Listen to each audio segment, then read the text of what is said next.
During the last part of the 18th century, there lived a man of science. One day he left his laboratory because he had found a beautiful young woman who became his wife. Almer loved his young wife very much, but his real passion was science and the mysteries of nature. One day very soon after their marriage, Almer stared at his wife with a worried expression. "Georgiana," he said, "did you know that the mark on your cheek can be eliminated?" "No, I didn't," she said, smiling.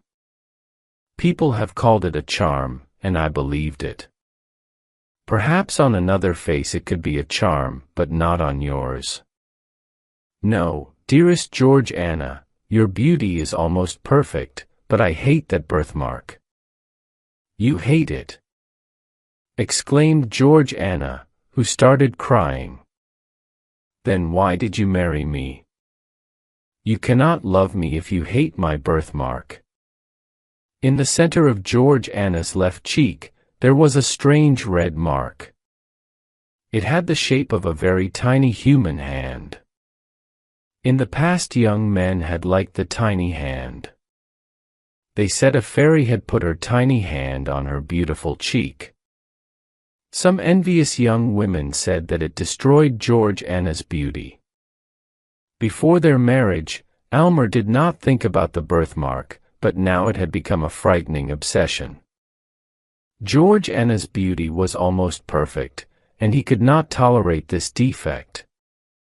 It was an imperfection of nature. It was nature's way of showing that we are only mortals. Their happiness was ruined by this birthmark. When Almer woke up in the morning and opened his eyes, the first thing he saw was Georgiana's crimson mark. When they sat together by the fire in the evening, his eyes always looked at the birthmark on Georgiana's cheek. It was the mark of her imperfection.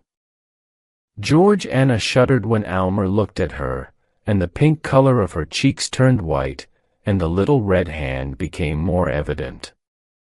It looked like a red ruby on a white stone. Late one night Georgiana said, "My dear Almer, do you remember anything about a dream you had last night?"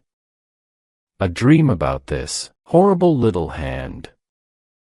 "No, I don't," replied Almer, who was surprised, but then he added coldly, "Maybe I did dream about it, because before sleeping I thought about the hand." "And you dreamed about it?" Continue, Georgiana, who was almost crying. "It was a terrible dream." "How can you forget it? How can you forget this sentence? It is in her heart now, and we must take it out. Do you remember the dream?" Almer now remembered his dream. He dreamed that he was with his servant, Aminadab. He was trying to remove the red birthmark. But as his knife went deeper into the cheek, the little hand went deeper and deeper. At last the little hand caught Georgiana's heart, and Almer wanted to cut it away. When he remembered the dream clearly, Almer felt ashamed. The truth often comes out in our dreams. Until now he did not realize that the birthmark had had a terrible influence on him. Almer. Continue, Georgiana, seriously. What can we do to eliminate this birthmark? Maybe it will cause a deformity, or perhaps the mark is as deep as life. But can we eliminate it forever? Dear Georgiana, I have thought about this a lot, and I am sure it can be eliminated. Oh, then please do it. I am not afraid of the risk, because life with this birthmark is awful. Either eliminate it, or take my life. You are a great man of science. All the world knows you. I am certain that you can do it. Please save me from madness." "My dear wife," cried Almer, "don't worry. I have thought about this problem very much. I am certain that I can make your cheek as perfect as the other. I know I can correct this error of nature, and my happiness will be great. Then the problem is solved, said Georgiana. Her husband kissed her right cheek, which was perfect. The next day, Elmer told his wife about his plan. We will both live in the apartment, which I used as a laboratory when I was young. He had made important discoveries in that laboratory, and he had learned about the mysteries of nature and the universe. Georgiana was frightened when Elmer took her to the apartment. He looked at her happily, but the birthmark on her white cheek made him shudder, and Georgiana fainted. I mean it, Abbe. I mean it, Abbe, shouted Elmer violently. A short, robust man with long hair came out of another room. This strange man had been Elmer's assistant for many years. He did not understand scientific principles, but he followed instructions and did his job well. Georgiana has fainted quickly, open the door, and burn a special candle, cried Elmer. Yes, master, answered Aminadab, looking at poor Georgiana.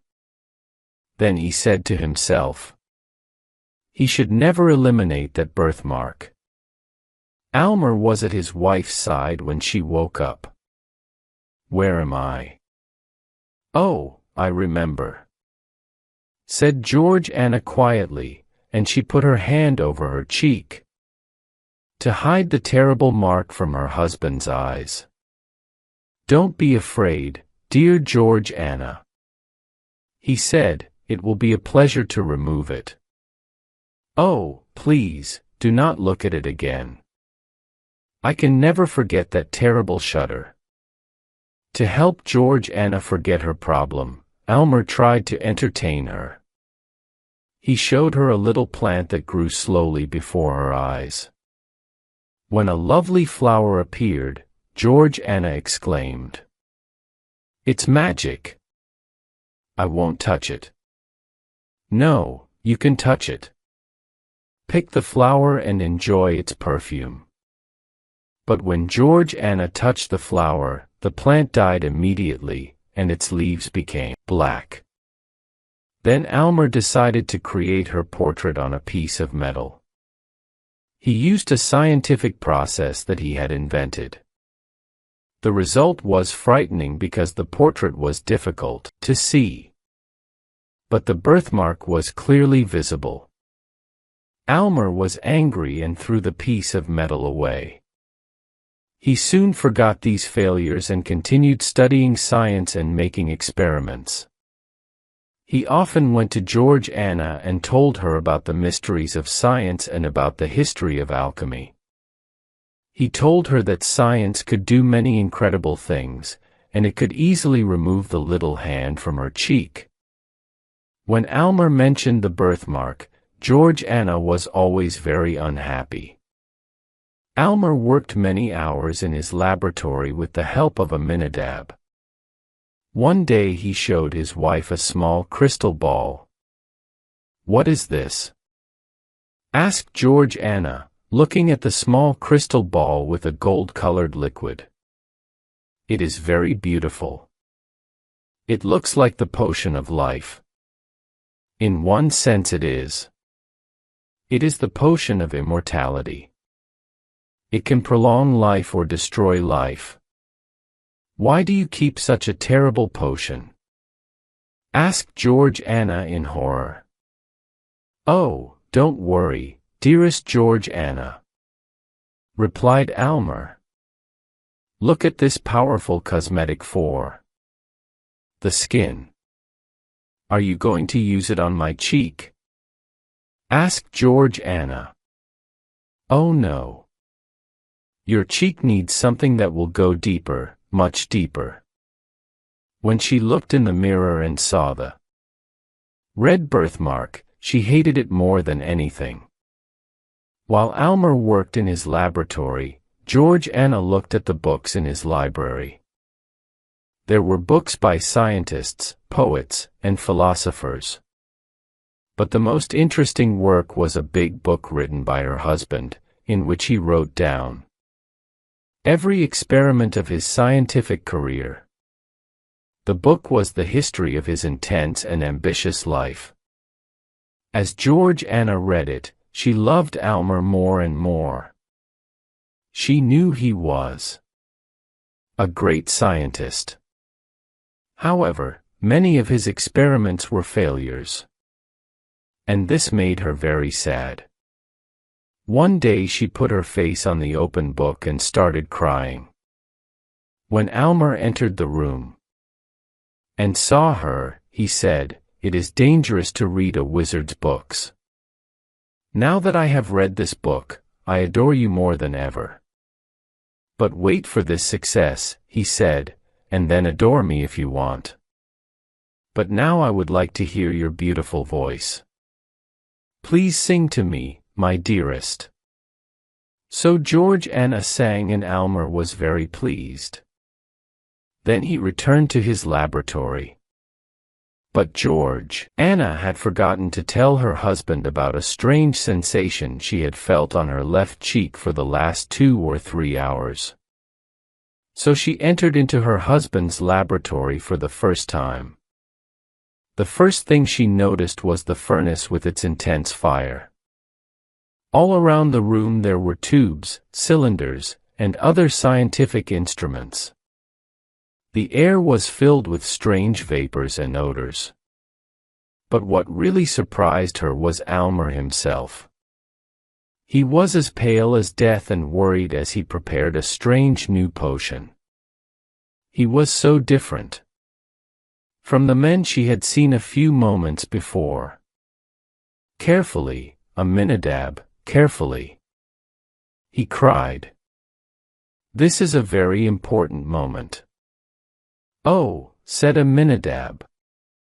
"Look, master. Look." Almer raised his eyes quickly and became very angry when he saw Georgiana. He went to her and took her arm. "Why did you come here? Don't you trust your husband?" he cried angrily. "Now go away." "No, Almer," I said, Georgiana, firmly. "You don't trust me, and you don't tell me your worries about this experiment. I will accept all the risks." "No, no, Georgiana," said Almer impatiently. "I will drink any potion you give me. I trust you completely." "My dear wife," said Almer, "you must know that this red hand is deep inside you. There could be danger." "Danger? There is only one danger. That this horrible birthmark remains on my cheek," cried Georgiana. Remove it, or we will both go mad." "Your words are very true," said Almer, sadly. "And now, please go back to your rooms. The potion will soon be tested." When Georgiana returned to her rooms, she thought about Almer's noble character and his great love for her. He wanted her to be perfect because he loved her so much. Her thoughts were interrupted by Almer's footsteps. He carried a glass with a bright, colorless, transparent liquid. He was pale but didn't seem worried or afraid. "This potion is perfect," he said, looking at Georgiana. "It cannot fail. My dearest Almer, life has become very difficult. I think death is the best solution for me." "But why do you speak of death? The potion cannot fail. Look at its effect on this plant."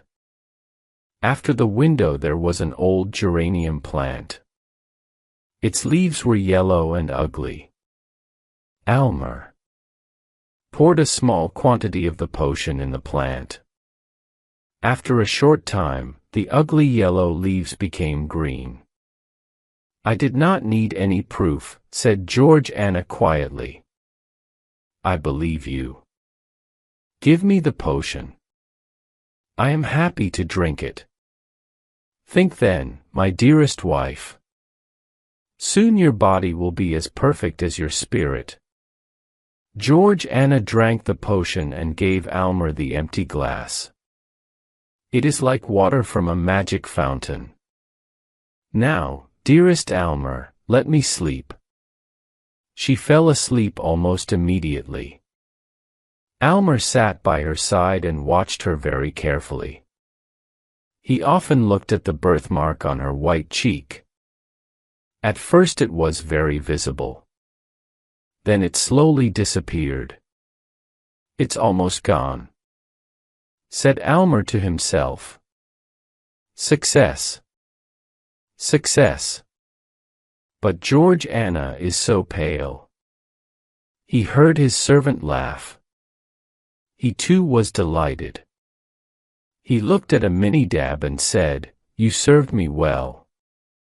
Heaven and earth have done their part. The experiment is a success, a mini-dab." These exclamations disturbed Georgiana's sleep. She opened her eyes and looked in the mirror. She smiled weakly when she saw that the little red hand had almost disappeared. Then she looked at Almer. She was worried. "I poor Almer," she said quietly. "Poor? No. I am the richest and happiest man, and you are my splendid wife. Now you are perfect. My poor Almer," she repeated lovingly. "You have done your best.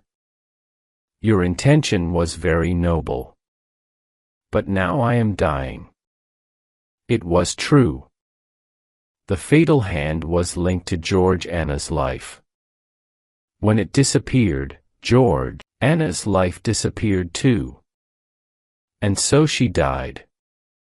Almer had wanted perfection, but he did not realize that perfection was not part of this world. And so he lost the woman he loved and destroyed his happiness forever.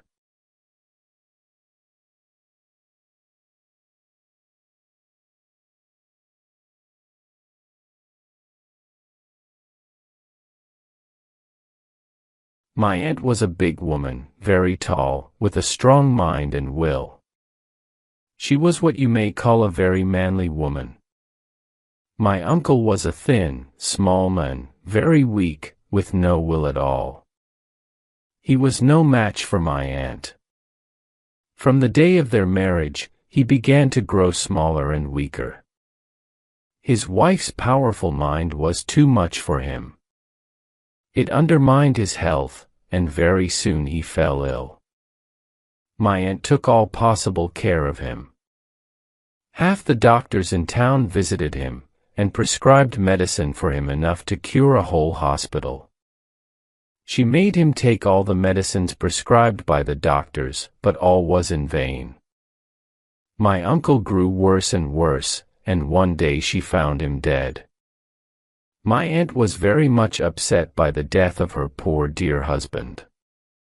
Perhaps now she was sorry that she had made him take so much medicine, and felt perhaps that he was the victim of her kindness. Anyhow, she did all that a widow could do to honor his memory. She spent very much money on her mourning dress. She wore a miniature of him about her neck as large as a small clock, and she had a full-length portrait of him, all this hanging in her bedroom. All the world praised her conduct. A woman who did so much to honor the memory of one husband deserves soon to get another, said my aunt's friends.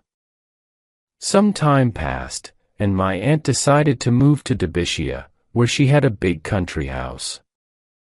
The house stood in a lonely, wild part of the country among the grey Derbyshire hills. The servants, most of whom came with my aunt from town, did not like the sad-looking old place. They were afraid to walk alone about its half-empty black-looking rooms. My aunt herself seemed to be struck with the lonely appearance of her house. Before she went to bed, therefore, she herself examined the doors and the windows, and locked them with her own hands. Then, she carried the keys from the house, together with a little box of money and jewels, to her own room. She always saw to all things herself. One evening, after she had sent away her maid, she sat by her toilet table, arranging her hair. Or in spite of her sorrow for my uncle, she still cared very much about her appearance. She sat for a little while, looking at her face in the glass, first on one side, then on the other. As she looked, she thought of her old friend, a rich gentleman of the neighborhood, who had visited her that day, and whom she had known since her girlhood. All of a sudden, she thought she heard something move behind her. She looked round quickly, but there was nothing to be seen.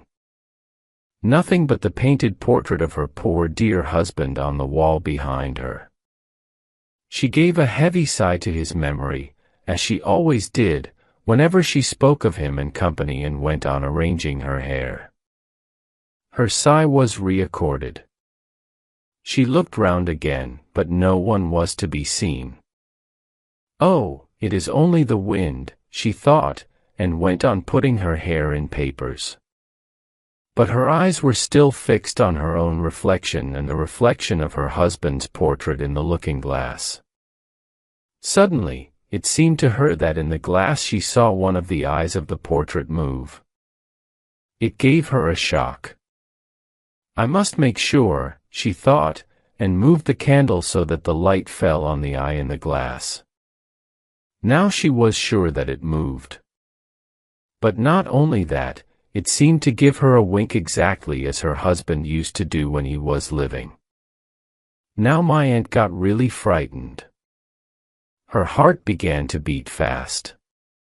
She suddenly remembered all the frightful stories about the ghosts and criminals that she had heard. But her fear soon was over. Next moment, my aunt, who, as I have said, had a remarkably strong will, became calm. She went on arranging her hair. She even sang her favorite song, Nello voice, and did not make a single false note. She again moved the candle, and while moving it, she overturned her workbox. Then she took the candle and began without any hurry to pick up the articles one by one from the floor. She picked up something near the door. Then opened the door, looked for a moment into the corridor as if in doubt whether to go, and then walked quietly out. She hurried down the stairs and ordered the servants to arm themselves with anything they could find. She herself caught up a red-hot poker and, followed by her frightened servants, returned almost at once. They entered the room. Paul was still and exactly in the same order as when she had left it. They approached the portrait of my uncle. "Pulled down that picture," ordered my aunt. A heavy sigh was heard from the portrait. The servant stepped back in fear.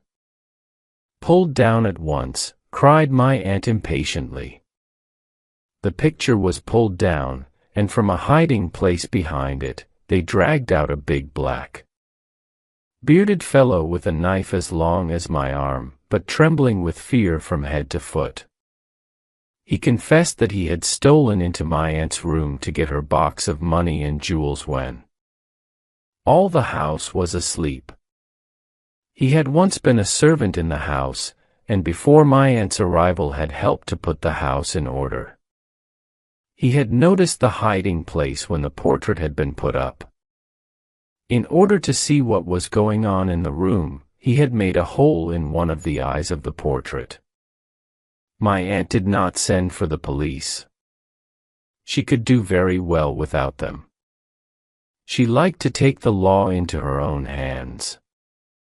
She had her own ideas of cleanliness also. She ordered the servants to draw the men through the horse pond in order to wash away his crimes, and then to dry him well with a wooden towel. But though my aunt was a very brave woman, this adventure was too much even for her. She often used to say, "It is most unpleasant for a woman to live alone in the country." Even after, she gave her hand to the rich gentleman of the neighborhood.